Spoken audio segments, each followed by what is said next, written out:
Llegando al último bloque del programa, hemos venido conversando sobre la situación económica del país y estamos viendo un poco hacia adelante, o sea, qué es lo que va a encontrar el próximo gobierno y qué perspectivas hay para 2014. Y uno de los elementos fundamentales es el tema del financiamiento y el tema de toda la situación fiscal. Y decíamos, Waldo, que este gobierno, el actual, firmó en el 2009, una vez que ya había tomado posesión, si no recuerdo mal, allá por agosto del 2009, un plan para 5 años, que al final de cuentas lo cumplió en el 2010, pero no lo cumplió de ahí en adelante. Desde 2012 en adelante ya no hubo desembolsos por parte del BID, del Banco Mundial y demás, y se rompió pues el acuerdo con el fondo. Entonces el próximo gobierno va a tener que hacer un acuerdo con el Fondo Monetario Internacional si quiere accesar a fondos de organismos multilaterales. ¿Tú cómo ves esas posibilidades de presentar algo creíble para los organismos y que en realidad puedan obtener fondos de esa manera para poder ir financiando y dando tiempo para que las medidas vayan funcionando y que puedan tener una corrección importante en el déficit fiscal? Bueno. Mira, Luis, el 2014 va a ser un año esencialmente político. Ya 2013 hemos pasado buena parte del año y lo que hace falta con una campaña electoral, pero 2014 va a ser un año eminentemente político del primero al último día. Vamos a entrar en la recta final de la elección presidencial, muy probablemente con una segunda vuelta, y una vez finaliza el tema presidencial, arranca la campaña para diputados y alcaldes que sucederá en marzo de 2015. Entonces, ese es el escenario en el que va a tomar posesión el nuevo gobierno. El nuevo gobierno toma posesión hoy y 8 meses después tiene y enfrenta una nueva elección y por lo tanto el margen político para lograr acuerdos está bastante cerrado. La palabra clave, en verdad, tú la has mencionado, credibilidad.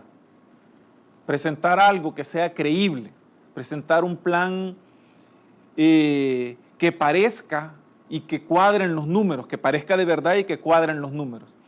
En ese sentido, el presidente que gane va a tener la tarea para su partido y para los demás partidos políticos de armonizar un plan que permita o que contenga las tentaciones de los mismos políticos de gastar mucho dinero en los siguientes 8 meses porque estoy en campaña electoral. Ese es el reto, digamos, de la próxima administración, saber administrar y persuadir a los políticos, a los partidos, a la misma Asamblea Legislativa de la conveniencia a largo plazo, a mediano y largo plazo del país de tener un plan que sea financiable y que sea comprado por el Fondo Monetario Internacional y por otras entidades internacionales que proveen financiamiento y por potenciales compradores de emisiones de deuda, principalmente de eurobonos por parte del país. Esa no es una tarea fácil, Luis, porque lo que hemos visto en la campaña electoral son políticos que cuando uno ofrece un vaso de leche, el otro ofrece 2 vasos de leche y el siguiente ofrece 3 vasos de leche. Y así en todas las diferentes áreas, uno ofrece computadoras, el otro ofrece tablet. En lo que estamos viviendo es quién da más. Y por eso hacía yo la reflexión de lo que encontramos en el foro que organizamos con ANEP hace unas semanas, porque ninguno dijo de dónde iba a obtener el financiamiento para todos los programas que ando ofreciendo. Entonces, va a requerir de parte del próximo gabinete económico, del jefe de gabinete, del ministro de Hacienda, capacidad de armonizar. Va a ser difícil convencer al fondo porque hemos perdido credibilidad de manera sucesiva con acuerdos que no se cumplieron con el Fondo Monetario, reajustes que se le hicieron a esos acuerdos que tampoco se cumplieron. Y además porque las principales acciones deberán estar orientadas a reactivar la economía, que es en esencia la principal fuente de ingresos. Nosotros hemos visto publicidad en los últimos meses sobre el tema de empleo, pero cuando tú analizas lo que ha sucedido en el país en los últimos 5 años, de 2008 a 2013, te das cuenta que la economía salvadoreña apenas ha generado 6.500 empleos por año. cuando el mercado laboral salen más de 50,000 jóvenes a trabajar. Entonces estamos hablando de entrada de un déficit solo de la generación de los últimos 5 años de casi 200,000 empleos. Son 200,000 personas adicionales a los que teníamos antes de 2008 que andan buscando empleo y que necesitan valerse por sí mismos para alimentar a sus familias y no depender de los políticos. Ahí está la clave de cualquier plan fiscal que presente el gobierno. Cómo lograr, en medio de la situación que vivimos, tener una estrategia que permita recuperar el crecimiento de la economía, atraer más inversiones y generar empleos. Ese es un buen reto. ¿Cómo lo hacemos, Álvaro? ¿Cómo podemos reenrumbar esta economía para que vuelva a crecer a tasas, a mí me gusta siempre decir del 7%, pero como del 4 o del 5%, que pueden ser tasas muy superiores al 1,5% que estamos creciendo ahora? Sí, bueno, en primer lugar, ya El Salvador lleva 10, 12 años creciendo a un promedio de 2% términos globales y per cápita pues menos de 1%. Entonces eso es muy bajo. Entonces yo quisiera decir cómo, ¿verdad? Y todos salimos con ideas. Todos salimos con ideas. O sea, hay países que han crecido a tasas de 7% por 20, 30 años y obviamente con ese ritmo el bienestar se ve y se siente en la economía. Entonces, lo primero que tenemos que aprender es no hacer igual las cosas que las hemos hecho estos 12 años, ¿verdad? Pero son muchas cosas. Entonces uno como que tiene que encontrar cuáles son como los elementos más importantes. O sea, a qué le debemos apostar, en qué nos debemos concentrar. Entonces, hay un elemento que ha caracterizado la economía nacional los últimos 12 años y que son una carga para hacer negocios. Cualquier tipo de negocio, pequeño, una pupusería, un taller, un restaurante o un taller de reparación, ¿verdad? De motos o de carros. Eso se dificulta y la gente no invierte por el fenómeno de la delincuencia. Entonces, aquí hemos fallado como país en resolver el problema de la delincuencia. Entonces tenemos que pagar ese costo. Lo pagamos con la pérdida, ya sea cuando nos extorsionan o cuando nos roban las cosas o cuando se pierde la vida, porque eso también es una pérdida económica.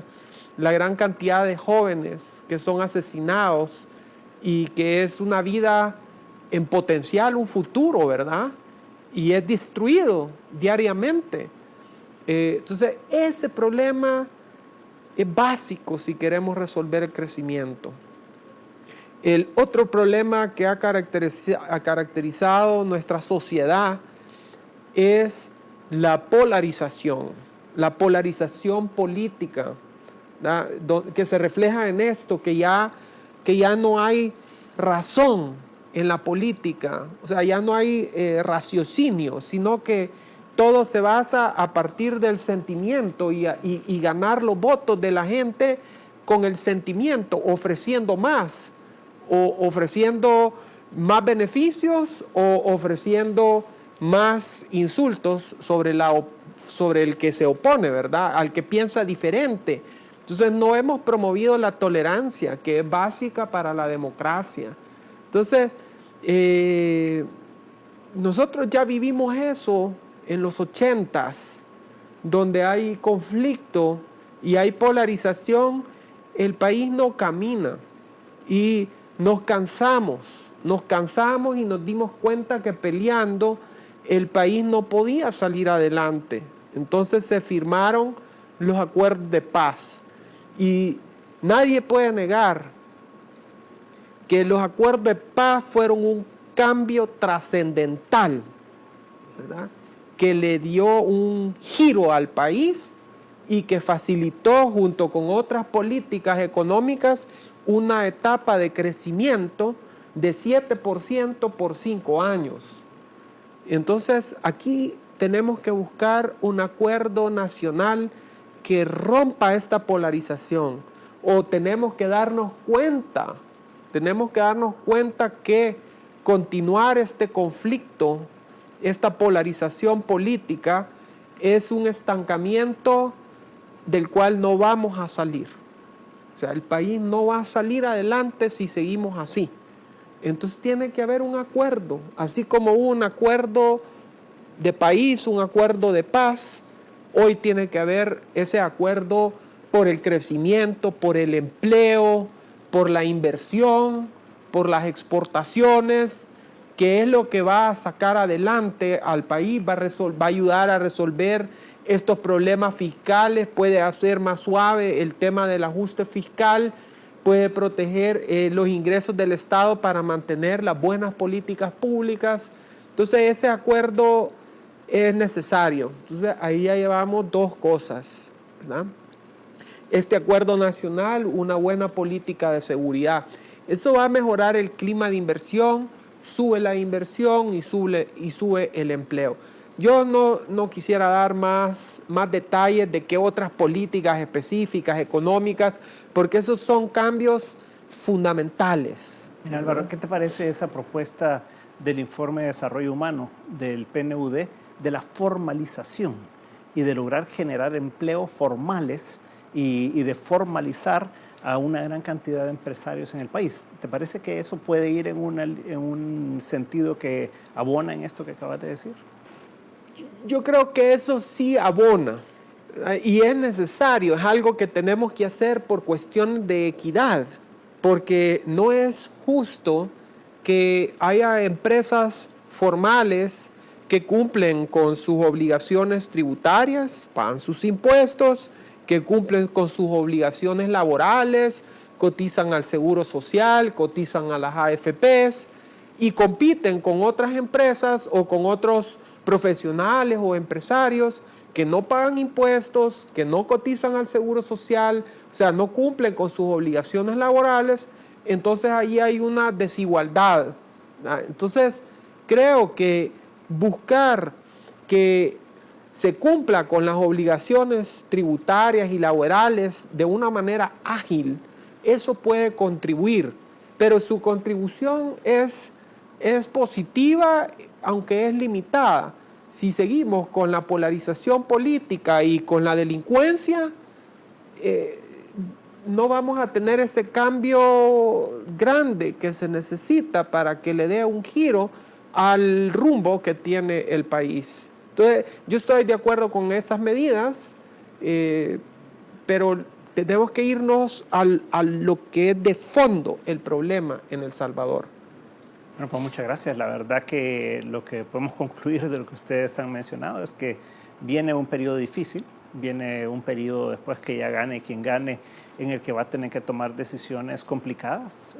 Se necesita de un gran acuerdo nacional, se necesita resolver problemas como el de la delincuencia y la inseguridad que vive nuestra gente, se necesita empleo, se necesita buenos empleos formales, como lo que se ha planteado por el PNUD también, se necesita resolver el problema fiscal del Salvador, se necesita más ingresos, pero por la vía de un mayor crecimiento económico principalmente, se requiere de ajustar los gastos también, no podemos seguir gastando de la manera que estamos haciendo, pero necesitamos invertir más al mismo tiempo en nuestra gente. Entonces, tiene que haber todo un replanteamiento realmente en nuestra economía y es una gran oportunidad la que viene en el 2014. Así que esperemos que los candidatos a la presidencia y los partidos políticos se pongan de acuerdo en lo que necesitamos como país, porque de otra manera creo que la realidad va a obligar a tomar decisiones que de otra manera no se hubieran tomado. Así que muchas gracias a los dos. Y a ustedes también muchísimas gracias por habernos sintonizado y nos veremos el próximo domingo si el Señor así lo permite. Muy buenas noches.